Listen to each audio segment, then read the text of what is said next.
What's up? This your man Drake Mack coming to you again with another episode. This episode, I'm going over She-Hulk episode 7.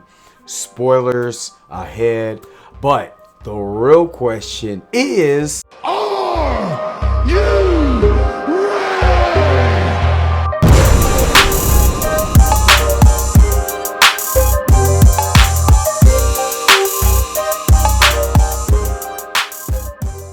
alright, so this episode just starts off kind of where it picked up from last episode, episode 6, with Jen and Josh. They're going on dates and everything. They're hanging out, you know what I'm saying? They're having a good time.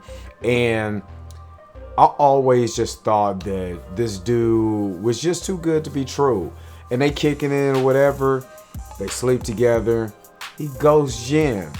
And she's been texting him, trying to get back in contact with him. Hey, yo, you good? You all right? I'm thinking about you. I just want to make sure you all right or whatever. Completely ghost. And we find out why he literally got ghost in this episode. Then we pick up where Jen is actually going to the retreat because she got to, get in contact with Emil Blonsky. Emil Blonsky, parole officer, got in contact with him and said, hey, his inhibitor chip is not working. We don't know if he's the abomination of what's going on. So she decides to go to the retreat to find out exactly what is going on with Emil Blonsky. So she pulls up. She actually finds Man-Bull and Alexandro Montoya, which is another obscure comic book villain from like the 1970s or whatever. They used to hang with Luke Cage and Iron Fist. So they're over there. They wrecked her Kia and all of that. And then Emil just invites her to go into the retreat. She can't get service or anything.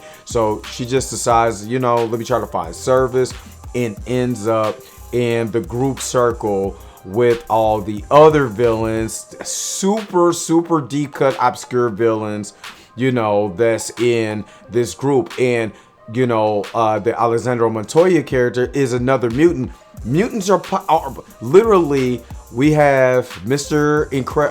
Invisible, and then we had Alexander Montoya, another mutant in the MCU. So mutants are really being introduced.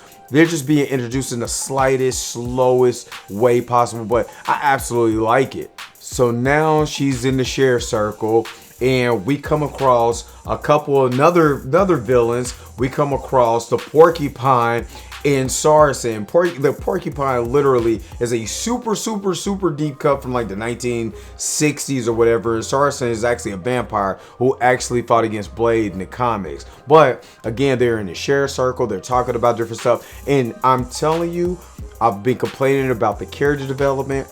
This was the episode where I really was feeling Jen, because again, they were talking about Josh and how Josh, how he ghosted her, and how, she started talking about, how, She-Hulk is a cool person everybody want to hang out with or whatever, but do they just want to hang out with Jen? Jen's cool, you know what I mean?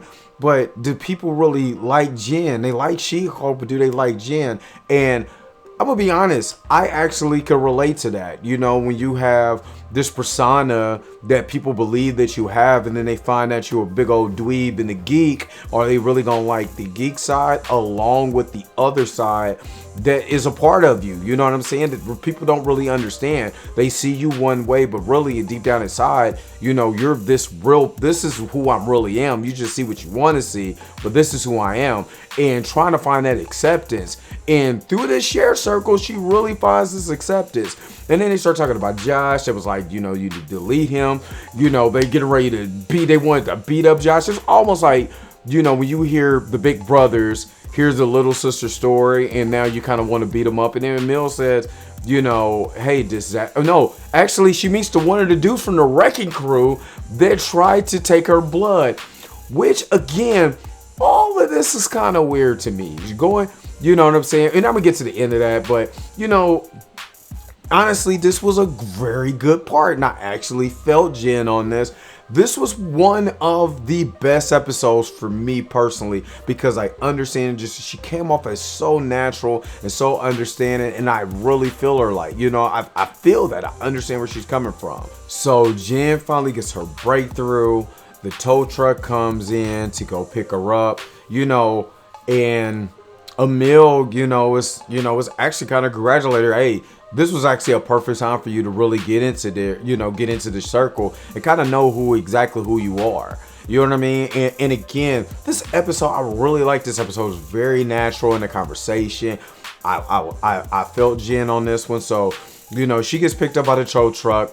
Shout out to Marvel sneaking this in because I didn't catch it on my first watch, but Dan Slott is the driver of the tow truck. You know what I'm saying? With Slott towing. You know what I'm saying? Dan Slott he wrote on She-Hulk. I know him from Spider-Man comics. It's one of my brother's, one of his favorite writers. You know what I'm saying? The Dan Slott's writing. So, you know what I'm saying? Besides Mark Webb, because I know he's going to mention that to me. You know what I'm saying? Once he sees this video. But, again, it was good. You know what I'm saying? So, she goes, she actually leaves and got her breakthrough. Then they cut back to 3 days earlier to see old Josh sneaky got some of that sweet, sweet Hulk blood. Slept with Jen, got her blood. How she didn't feel that, I don't know. Downloaded some information to the Hulk King. We knew he was sneaky from the jump. It's just too good to be true. And honestly, this whole episode, where even her going to Emil Blonsky's camp and how she don't have service and she couldn't reach out to dude or whatever, and she was just kind of stuck there, felt kind of fishy. We'll see. You'll see how this pans out, but that's just something I wanted in the back of y'all mind. So overall, I really, really like this episode. I'm not gonna lie. When I first seen it, I was like, "This is a retreat. Oh my god, this is gonna be boring. This is gonna be silly or something." I'm not gonna lie to you. This was my favorite episode of the entire series. And all they did was sit around and talk, but it was the way the dialogue. Again, I've been really hard on the writing of this.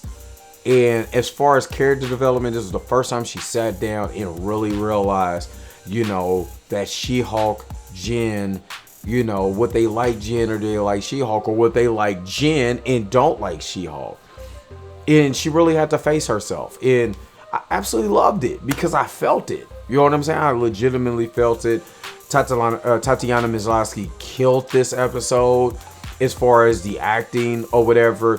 CGI was kind of whack. I'm not even gonna lie to you. It's like they kept cutting away from when she turned into She-Hulk, and then when she was She-Hulk, like there was just some certain points where it just looked like they placed her in like a green screen. It just looked weird. Some of it looked weird, but other than that, just minor gripes. I absolutely love this episode. This was my favorite episode, not gonna lie. This is my favorite episode. I was laughing. I understood. I honestly felt for Jen. I felt for her this one because, again, I understand exactly as a male, understanding dualities in certain things. I literally felt her on this one. You know what I mean? So it was pretty good. So that's my thoughts. What are you guys' thoughts? Please like, share, and subscribe. Make sure that you talk about it in the comment section. Was I wrong? Was I right? You know what I'm saying? Put it in the comment section. Don't forget to hit the bell notification so you never miss one of my videos. Until next time, I'll talk to you guys later. Peace and vibe higher.